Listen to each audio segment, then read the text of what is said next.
The grasslands near Big One never disappoint.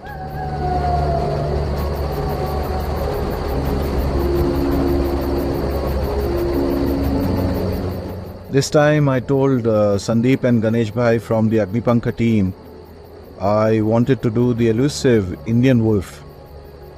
So we made our way into the grasslands in search of them, but it was very hot. Very, very hot.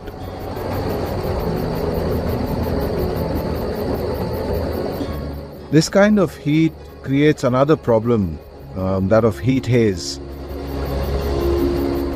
And this haze makes for very blurry photos and creates a shimmer and shake in any video taken. So I'm sure whatever I shoot here will have some degree of haze and blurriness and shake if it is a video. It is so hot, in fact, that the grassland showed me another sight, a beautiful dust devil.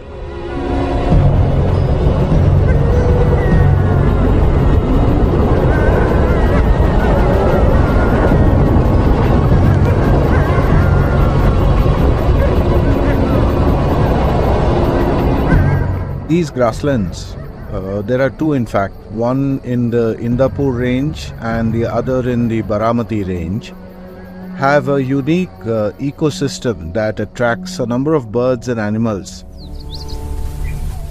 some of which I've photographed and written about earlier. So I focused on the near-threatened striped hyena I've already written about, and the endangered Indian grey wolf. I had tried to photograph the wolves earlier at Rukhad in Pench with no success. But this time Ganesh Bhai and Sandeep gave me the confidence. They said, we will run with the wolves. So here we are, running with the wolves.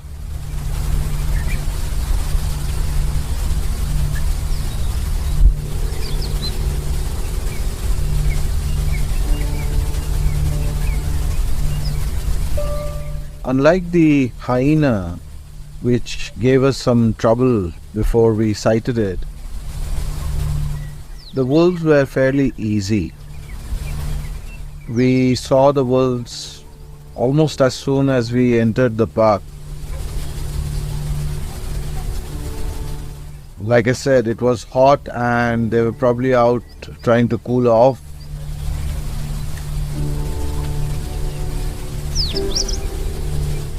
And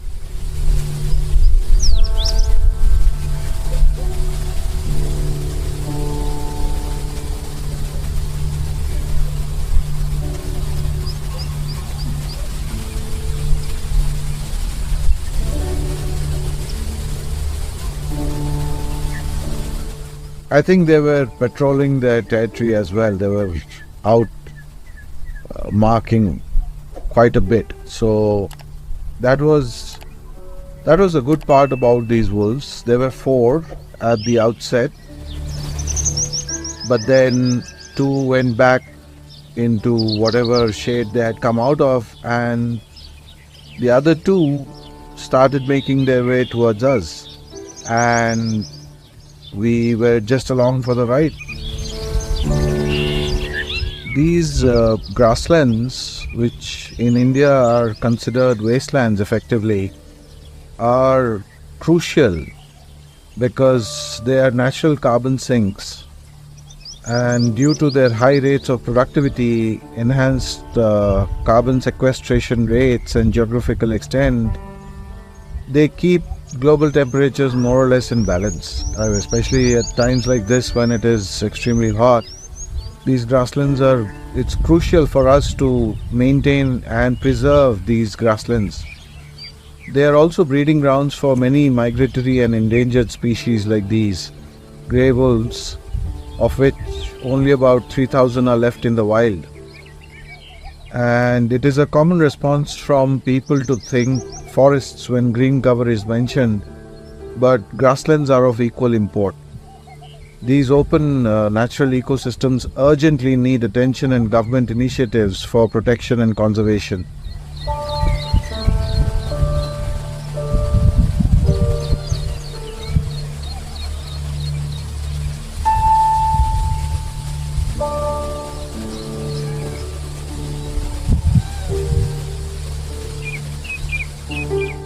That said, though, a huge vote of thanks to Sandeep Nagare and his team of naturalists who are spreading awareness within the villages in the vicinity here and teaching them about the importance of these grasslands. So, surprisingly, this time I've seen very little litter, and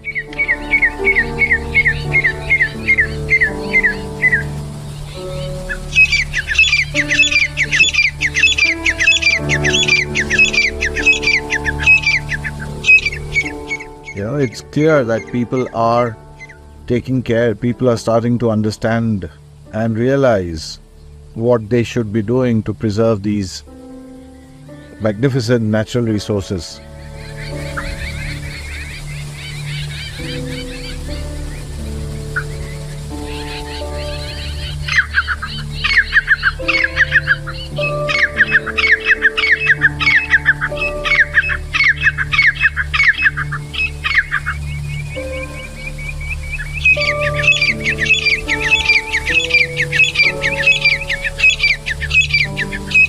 I'll put up cards in the top right, I think right hand corner, and I'll also put links in the description box about the other species I have photographed in grasslands, both here, these Indapur grasslands, and Yankatala grasslands back home, and some more where some magnificent birds and animals have taken shelter, and it's up to us to preserve them for posterity.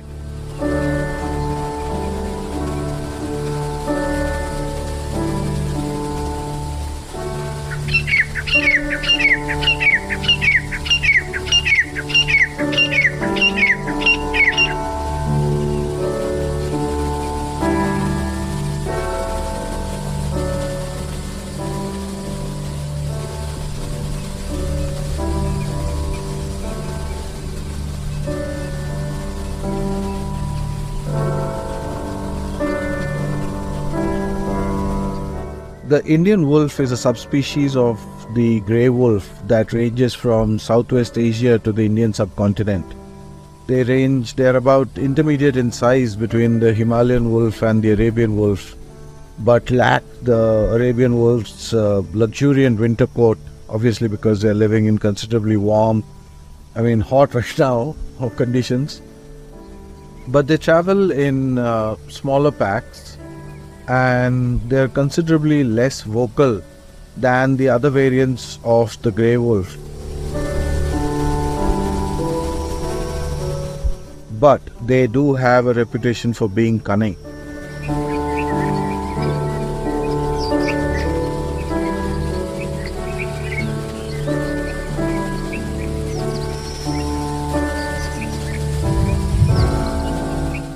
The locals here have many stories of the wolves' cleverness.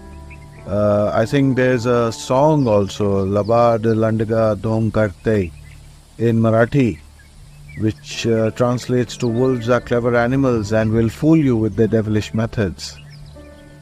And they see an occasional mention in Hindu mythology as well.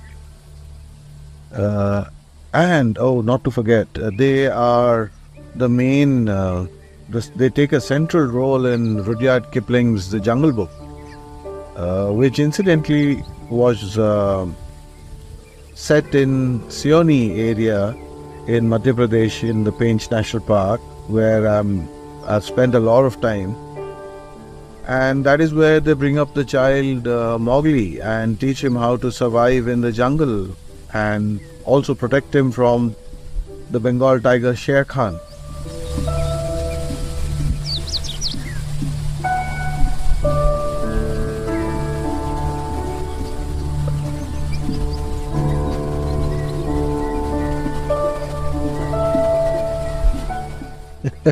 I never thought I'd see that, but that's the wolf marking his territory in 4K.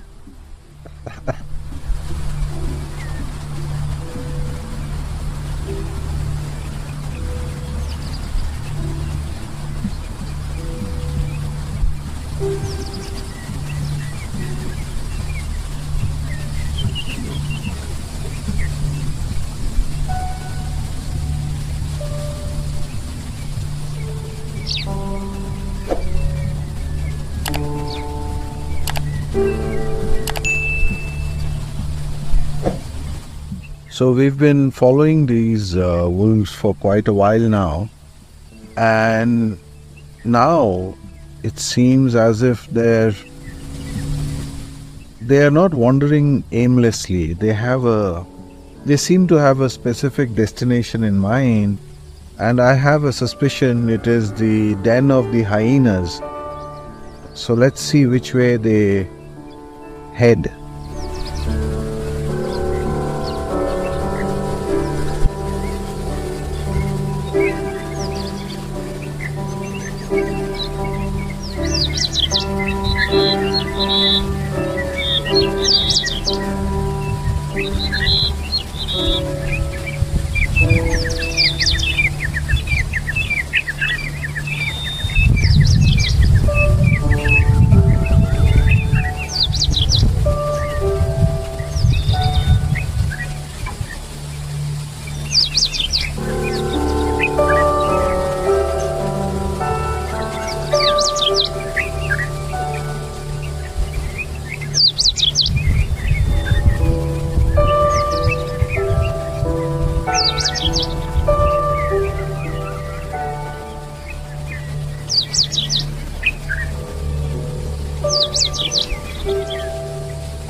So we are fairly close to where the hyenas have their den, and it'll be really interesting to see them interact.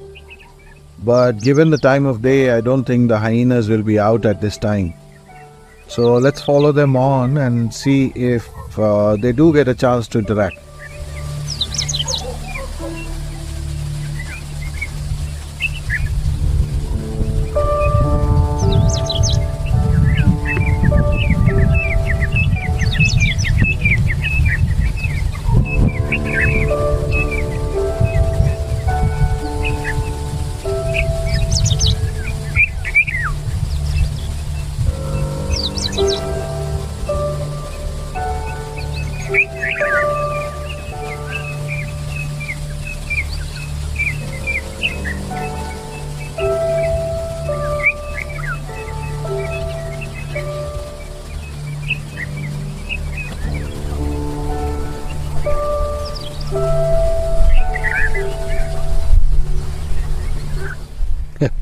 It has been an amazing experience following along with these wolves and just watching them go about what I think is their daily routine.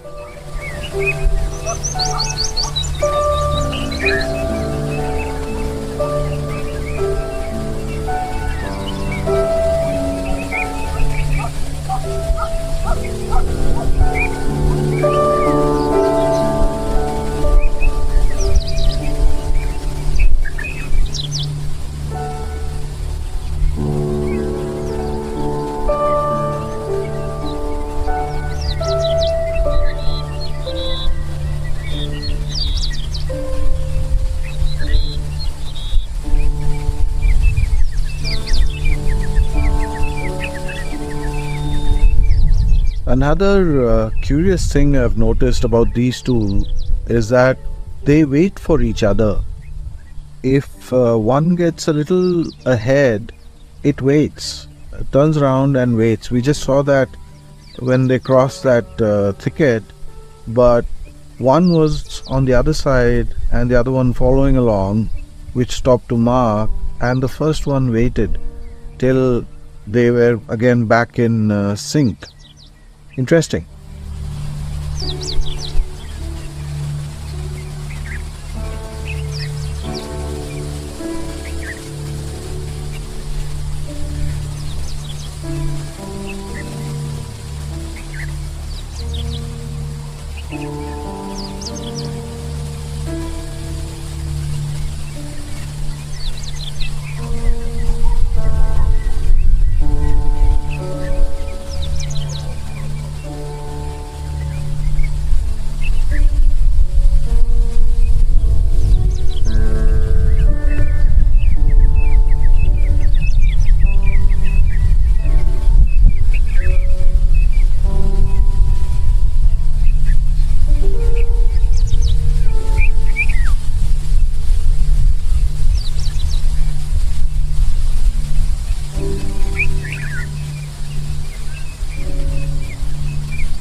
Wow, what a magnificent sight.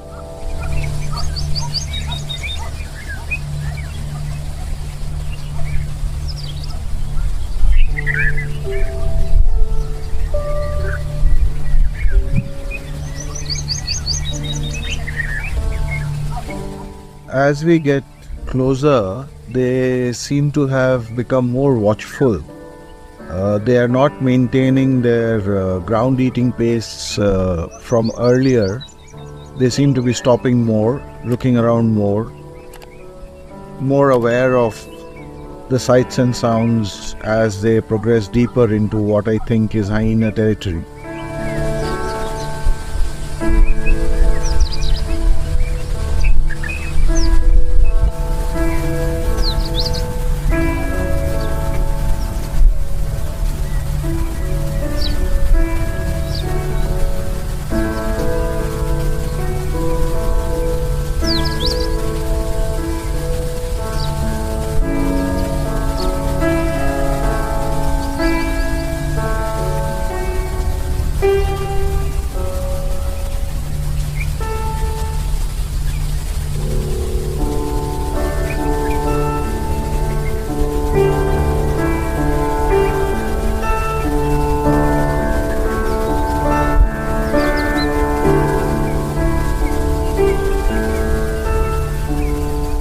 So finally, we've reached the den of the hyenas, and I apologize for dropping my voice because I don't want to. We are in close proximity, so it's best to keep the noise down to a minimum. But there does not seem to be any activity near the den itself, so we'll see what the wolves do while they are here.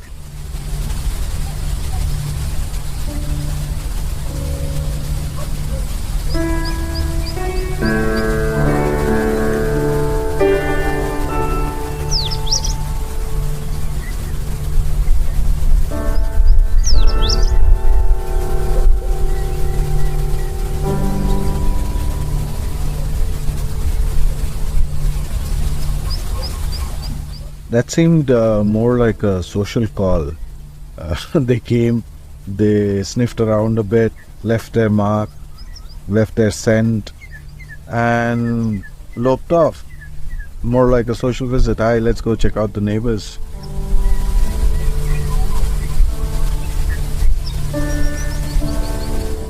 Wow, what an amazing evening. This has been probably one of my best trips till date. And to see one of the most endangered populations of grey wolf in the world in such close proximity is, I cannot describe it in words.